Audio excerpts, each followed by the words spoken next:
the fears you might have had in the nighttime. But I'm telling you, in hell, you'll open your eyes, and one of the first things that will be brought to your mind is how dark it is in hell. Dark. Total darkness. And so your first minute in hell, you'll open your eyes and say, where am I? Where am I? And it's total darkness. And you look around and you can't see anybody. People say, when I get to hell, I'll hang out with my buddies. Your buddies are going to be tormented in hell. They're not going to have time to hang out with you, and you're not going to be able to see them anyhow. First day in hell, your first hour in hell. Then look at this. Look back at Luke 16 again. You're going to be jolted into reality. Because in verse 23, and in hell, he lifted up his eyes being in torments. One of the first things that's going to become real to you if you die without Christ is the severity of the torments you're in. That pain and that torment will hit you like a ton of bricks. And the first thing that he thought about was the torment. He said, I'm tormented in this flame. I know folks talk about hell, and they talk about something being funny as hell, or that kind of thing. But I'll tell you something, neighbor, folks that are in hell this morning don't think it's funny, and that torment, that awful pain will hit you like a truck ran over you. Jolted to reality. Look at Revelation 20 just a minute. I'm coming back. Revelation 20. Watch this, please. Revelation chapter 20. Look at verse 10. This is prophetic. And he says in verse 10, and the devil that deceived them was cast in the lake of fire and brimstone, where the beast and the false prophet are, and they shall be tormented day and night forever and ever. Your first few minutes in hell, after you open your eyes, after you wonder where you are, that horrible pain will hit you. It will be more than you've ever felt in any lifetime. It will be torment unlike you've ever felt before. And then the rich man, he looked up and he said, I want some water. The thirst will overtake you. It won't take long for you to get thirsty. Just those few minutes in hell and that awful torment and that flame and you can't see, you don't know what's around you, and that awful thirst. He said, send Lazarus, that he just dip his finger in water, cool my tongue, I'm tormented in this flame. Neighbor, we take water for granted. We have bottles of it sitting around all over the place, but in hell this morning there is not one drop for the people. Not one drop. Not one drop. Hell is not a funny place. Your first few minutes in hell, you're gonna wonder where you are, and then it's gonna dawn on you. The awful agony is gonna dawn on you that I'm in hell. That he was real after all. And the Bible said here that he noticed the torment, he noticed the thirst. That isn't all. The third thing I think that this man realized his first few minutes in hell was the terrible waste of his life. Look back at your Bibles just a minute at verse 25. He said of Luke 16, and Abraham said, Son, remember that thou in thy lifetime receivest thy good things. A life is an awful thing to waste. In hell, there's no more life. There's no more you can't rewind it. You can't go back. One of the dumbest things I ever heard people talk about was reincarnation. Let me tell you something, neighbor. There is no reincarnation in that Bible. You and I that are saved are going to come back one day to rule and reign with Christ. But if you miss heaven and go to hell, you're not coming back.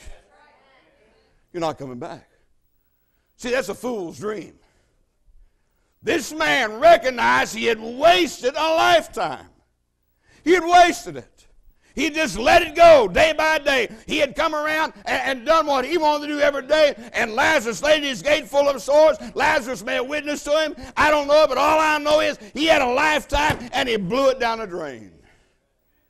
And some of you are sitting here this morning, and you've wasted your lifetime. You're not saved this morning. If death should overtake you this afternoon, you'd be in hell, and you look back and say, I wasted my lifetime.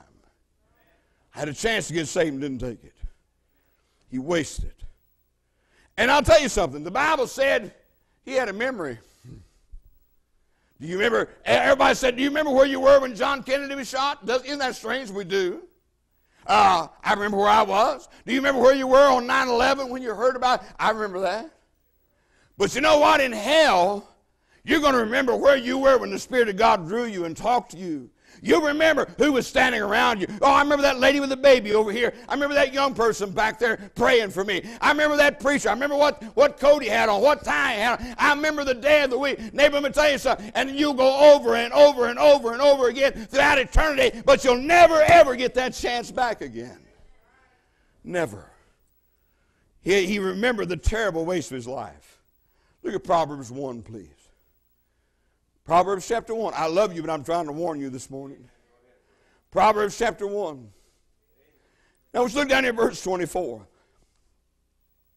Proverbs chapter 1. And in verse 24, the Lord said, because I have called, and ye refused. I have stretched out my hand, and no man regarded. He said, but you said it not my counsel, would none of my reproof. I will also laugh at your calamity. I will mock when your fear cometh.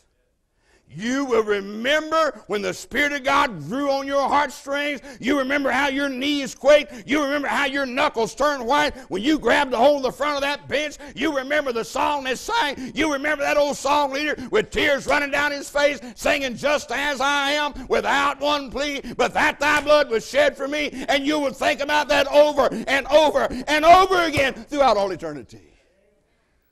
But no good. You wasted it. It's gone. You blew your chance to get saved. Here's the fourth thing that will be very apparent to you when you get to hell. Look at verse 27 of Luke 16. Verse 27. Then he said, I pray thee therefore, Father, that I would send into my Father's house. For I have 5 brethren, they may testify to them, lest they also come to this place of torment. Abraham said to them, they have Moses and the prophets, let them hear them. One of the things that will become apparent to you in the first few minutes you're in hell is the irrevocable damage you've done to your family. You lived a life in front of your family and told them there wasn't any hell, and lived your life like there wasn't any hell, and rejected Jesus Christ and made fun of church and made fun of God and just whiled away the hours and forgot about God, and now you're dead and you're thinking about your family and said, if I could just get back to them, if I could just warn them, if I could just come and have the smoke and could see what the fire will do. But it's too late to reach your family. The irrevocable damage you've done to your family because of the way you lived your life. I know a fella. He gave his little boy beer when he was 2 years old. Thought it was funny that he drank out of his daddy's beer cup. Let me tell you something, neighbor. That thing will come back to haunt you. And it came back to haunt this fella. You think it's funny? You think it's funny to live like hell in front of your children, in front of your wife, in front of your neighbors, and you think there's no consequence for that? Those kids are watching you, and they say, if it's all right for Dad, it must be all right for me. If Mom could do it, it must be okay. Listen to me. And I promise you, those kids are watching, and brother, sometimes that mold is set, that die is cast. They've traveled in the same steps as their parents, and in hell, you'll think about that and say, oh God, don't let my children come here. Don't let my aunts and uncles come here. Don't let my wife or my husband come here. God, send somebody to tell them. Irrevocable damage done to your kids. I think about our daughter, April, works in Good Sam Hospital maternity ward as a nurse. And right now they're trying to find somebody that'll just go up there and hold these little crack-addicted babies and rock them because they scream and they cry coming off that drug. And they see them over and over and over again. And the women come in there. One of them come the other day, she tested positive for cocaine. And she said, no, man, I ain't taking any cocaine in a long time. But she had an addicted baby that